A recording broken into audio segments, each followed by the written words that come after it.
Hello students, my name is Pooja Yadav and I did my MCom in ABST Accounting and Business Stat और आज हम पढ़ेंगे basic accounting terms. Start. Number first capital. आपने सोचा आप कोई business करेंगे, मैं सोच रही हूँ मैं कोई बिजनेस कर रही हूँ, तो बिजनेस क्या बातों पे हो रहा है? नहीं, बिजनेस के लिए क्या चाहिए? पैसा। आप मार्केट में जा रहे हो, आपको कुछ भी चीज़ बिना पैसे के कुछ भी नहीं मिलेगा, तो हमको सबसे पहले एक बिजनेस के लिए क्या चाहिए होता है? पैसा। अब मैंने सोच लिया जी मैं कपड़ों का बिजनेस करूँगी, कपड़ों की दुकान खोलूँगी, लेडीज़ वेयर, तो क्या मेरे बोलने से बिजनेस शुरू हो गया? मैं दुकान पे जाऊँगी, किसी को बोलूँगी भाई मेरे को कपड़े दे दे तू, मैं अपनी दुकान पे बेचूँगी। वो ऐसे थोड़ी ना दे देगा कि ठीक है ले जाओ, पैसे चाहिए उसके लिए। किसी भी बिजनेस को स्टार्ट करने के लिए हमको क्या चाहिए? पैसे। तो अब को जो भी इंसान, मैं एक बिजनेस शुरू कर रही हूँ, मैं कपड़ों का बिजनेस शुरू कर रही हूँ, तो मैं पैसे लेकर जाऊँगी, जो हमको बल्क में कपड़े देगा मैं उसके पास जाऊँगी, पैसे लेकर मुझे कपड़े चाहिए, वो पैसे लेगा मुझे कपड़े दे देगा। तो मैंने जो पैसे इन्वेस्ट किए हैं अपने बिजनेस के लिए, अपने बिजनेस को स्टार्ट करने के लिए, मैं क्या हो गई? ओनर, क्योंकि बिजनेस मैं कर रही हूँ। तो अब एक owner, money invested by the owner to the business, तो मैंने जो पैसे इन्वेस्ट किए हैं वो मेरी क्या हो गई? कैपिटल। मान लो मैंने 2 लाख रुपए के कपड़े ले लिए, तो 2 लाख रुपए की कैपिटल हो गई, क्योंकि 2 लाख के मैं कपड़े लेकर आई, तो वो कपड़े मेरी कैपिटल हो गई, पैसे मैंने इन्वेस्ट किए हैं। बड़ा बिजनेस होता है तो उसमें पार्टनर्स होते हैं, इन्वेस्टर्स होते हैं, तो जो भी अपना पैसा बिजनेस में जो एक ओनर लगाएगा वो हमारा क्या हो जाएगा जी? कैपिटल। Next, drawing.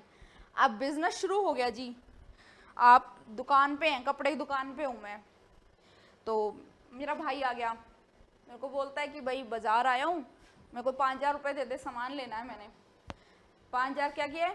मैंने निकाला ड्रॉर से और 5,000 उसको दे दिए, जा तू शॉपिंग कर ले।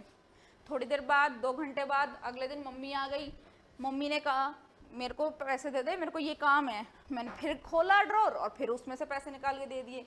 तो क्या अब ये जो खर्चा मैं कर रही हूँ, भाई के शॉपिंग का खर्चा, मम्मी का खर्चा, मेरा हो सकता कोई पर्सनल और भी हो, तो क्या ये सारे खर्चे बिजनेस के खर्चे हैं? नहीं, ये मेरे क्या हो गए? पर्सनल खर्चे। तो अब ये सब जो चीज मेरे पर्सनल खर्चे हैं, ये कहाँ जाएंगे? A drawing account is an accounting record maintained to track money withdrawn from a business by its owner। तो ड्राइंग जो होती है एक टर्म होती है, आप बैलेंस शीट बनाओ या कल को आप जो भी काम करोगे आपको उसमें ड्राइंग ऑप्शन मिलेगा, तो उसमें हम क्या रिकॉर्ड करते हैं? उसमें हम वो पैसा रिकॉर्ड करते हैं जो एक ओनर बिजनेस से लेकर, बिजनेस से निकालकर अपने पर्सनल खर्चे के लिए यूज कर रहा है, वो हमारी क्या हो जाएगी? ड्राइंग। ठीक है जी। नेक्स्ट चलते हैं, लायबिलिटी।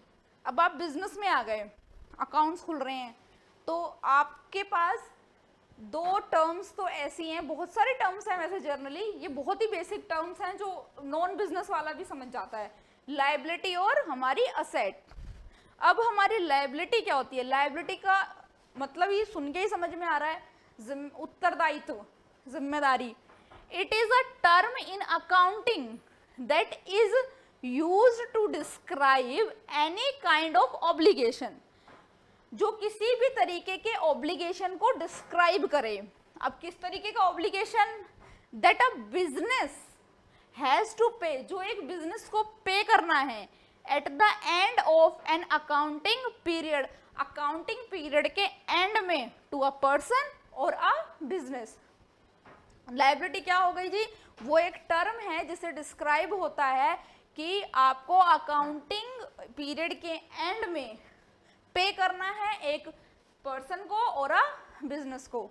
सपोज मैं कपड़ों का व्यापार कर रही हूँ, तो बहुत सारे खर्चे होते हैं, हमेशा इतना तो नहीं होता कि आपके पास इतना पैसा हो कि आप जाके और आप बल्क में कपड़े ले आओ और पूरा पैसे के साथ, ऊपर नीचे बिजनेस में बहुत सारी चीज़ें होती हैं। तो अब मैं कपड़े ले रही हूँ, मैं चली गई इस महीने कपड़े लेने, तो मैंने क्या बोला, जहाँ से मैं बल्क में लेती हूँ मैं 10 to 20% दे आई उसको। सपोज करो मैंने 3 लाख के कपड़े लिए, 4 लाख के कपड़े लिए, मैं जेब में रख के ले गई 1 लाख, तो मैं उसको क्या कहूँगी? 1 लाख रुपए रखिए, बाकी अगले महीने, 2 महीने, 4 महीने, ऐसा। बिजनेसमैन चलते ही है हर जगह, फुल ऑन कैश में तो कहीं भी नहीं होता। तो अब ये क्या हो गई, मैं उधार में ले आई, ठीक है जी। अब ये मेरी लायबिलिटी है या मेरे ऊपर ये ऑब्लिगेशन है, मेरा दायित्व है या मेरी जिम्मेदारी है कि मुझे जो मैं उधार करके सामान लेकर आई हूँ, देना तो है ही ना, वो पैसा उधार का है, तो वो पैसा मुझे चुकाना है। और कब तक देना है, of an accounting period, to pay at the end of an accounting period. Accounting period के एंड से पहले हमें वो पैसा उसको चुकाना है। सबको पता है अकाउंटिंग पीरियड जब हमारा खत्म होता है उसके बाद नया अकाउंटिंग पीरियड शुरू होता है, तो पिछले अकाउंट्स रिकॉर्ड सब सेटल किए जाते हैं। किसी का, मैं भी किसी से, कोई मेरा डेटर है, कोई क्रेडिटर है, तो सब अपने सोचते हैं कि जितना ज़्यादा सेटल हो जाए उतना ज़्यादा अच्छा है। तो अब ये मेरी जिम्मेदारी है। अब सपोज लायबिलिटी के और भी ऑप्शंस होते हैं। हमने बैंक से लोन लिया, बैंक ने हमको लोन दिया, तो बैंक यही सोच के दे रहा है ना कि हम उसको लौटाएंगे, तो ये क्या है, ये मेरे ऊपर ऑब्लिगेशन है, ये मेरी लायबिलिटी है कि मैं उनको टाइम टू टाइम पे करूं, ये मेरे ऊपर है। मोहल्ले में आप दुकान होती हैं, तो कई बार होता है ना, खुले पैसे नहीं है तो मम्मी कह देती है जा ले आ, कह देना बाद में दे देंगे। तो क्या हो गया, बच्चों को कहा आपने जा तू ले आ, एक काम कर, और बोल दिया बाद में दे देंगे। उसने उधार दिया, तो इसका मतलब ये थोड़ी कि हम उसको पैसे देंगे नहीं, हमें उसको पैसे देने हैं, ये हमारी लायबिलिटी है कि हम उसको पैसे दे। तो समझ आ गया जी, लायबिलिटी क्या है, हमारी एक जिम्मेदारी है, हमारे पे एक ऑब्लिगेशन है जो हमको पे करना है टू अ पर्सन और a business at the end of an accounting period. अब टू अ पर्सन और टू अ बिजनेस क्यों, हो सकता है हमने किसी इंडिविजुअल से पैसे लिए हो तो हम उसको दें, किसी फर्म से लिए हो, एसोसिएटेड फर्म्स हैं तो वो बिजनेस कहलाएगा, तो हमने उससे लिए, तो टू अ पर्सन और to a business. I hope you clear. Next, asset, most common word in accounting, in accounts, बहुत ज्यादा फेमिलियर होने वाला शब्द।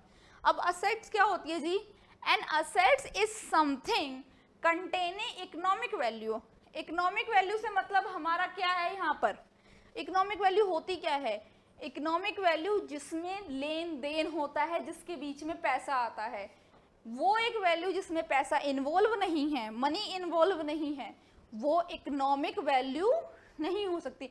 आपने सुना होगा रुपये का प्राइस गिर गया, इकोनॉमिक गिरती जा रही है, इकोनॉमी चढ़ती जा रही है, वो कैसे होता है, पैसे के लेन देन पे तो चलता है सब कुछ। इकोनॉमिक वैल्यू और फ्यूचर बेनिफिट, या वो एक चीज जिससे हमें भविष्य में कोई फायदा होने वाला हो, वो हमारी क्या है, asset. And assets can often generate cash flow in the future, जिससे हमें फ्यूचर में भी कैश की प्राप्ति होए, वो हमारी असेट है। मैंने माइक पहन रखा है, ये क्या है मेरी, मैंने इस पे पैसे खर्च किए हैं, लेकिन ये मेरी असेट है क्योंकि इससे मुझे फायदा पहुंच रहा है। किसी भी ऐसी चीज से जिससे डायरेक्ट और इनडायरेक्ट बिजनेस को फायदा पहुंचता है, वो सब क्या है, असेट है। बिजनेस के लिए आपने लैंड खरीदी, फायदा आ रहा है उससे, उस पर तो काम कर रहे हो, तो लैंड क्या हो गई, बिजनेस की असेट हो गई। आपने लोडिंग के लिए ट्रक खरीदा, बल्क में कपड़े लाओगे तो कोई सिर पे रख के तो लाओगे नहीं, बल्क के लिए ट्रक खरीदा आपने, तो ट्रक क्या हो गया, असेट हो गई। अब फ्यूचर बेनिफिट कैसे मिल सकता है, हमको व्हीकल को पैसे की जरूरत है, हम उस ट्रक को बेच सकते हैं, हमको उससे क्या है, करंट में पैसा मिल गया, तो वो हमारी असेट है। असेट्स काफी तरीके की होती है।